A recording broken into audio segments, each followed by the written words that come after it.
We're joined now by Adam Weinstein, a research fellow at the Quincy Institute and a former Marine in Afghanistan. Thank you for talking to us today on France 24.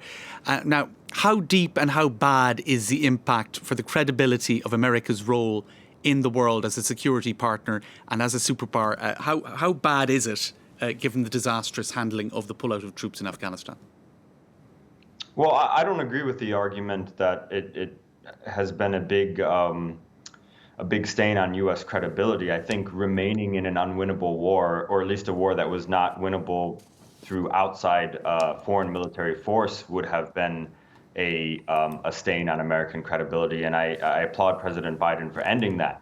That being said, throughout the Trump and the Biden administration, there could have been more communication to keep NATO partners in the loop. So I think that criticism is valid. But overall, I don't think remaining in protracted conflicts that last 2 decades is a way to enhance U.S. credibility or standing in the world. I mean, the justification for going in there day one was after the 9/11 attack, as a result of Afghanistan harbouring those who were behind the 9/11 attack. And 20 years later, they're still in power. So how can this be viewed as anything but an unmitigated disaster? Well, I agree. It was a failure, but that failure has already happened. And prolonging that failure was not a way to enhance security or the role of America in the world. So I do agree with you that it's a failure. But let's remember what the source of that failure is. As you pointed out, we entered Afghanistan in 2001 with a limited counterterrorism mission that was focused on al-Qaeda. And through years of mission creep, it expanded into what more resembled a nation-building mission. And I think that's the cause of the disaster we see today. And we're seeing its effects broadcasted live on television. But those mistakes were made decades ago. So what are the lessons for the whole notion of regime change as pursued by neoconservative ideologues from the Bush era and perhaps before? What are we to conclude now, 20 years on, when we look at the devastated landscape of regime change intentions, at least in Afghanistan, Iraq, Libya, elsewhere?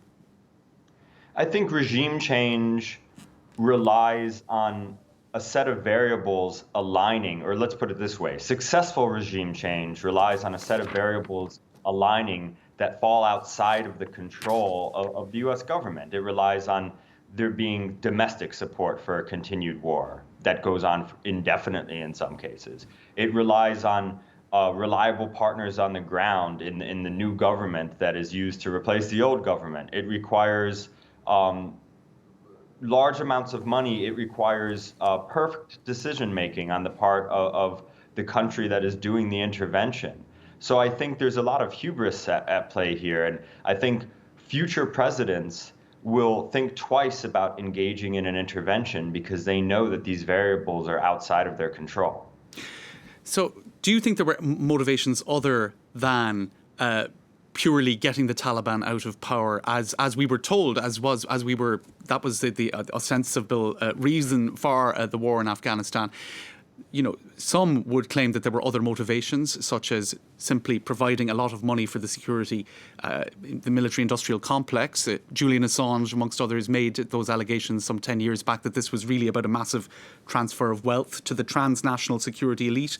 What would you say to that? I mean, given that the Taliban were not successfully sidelined after 20 years, you might ask whether or not there were other motivations.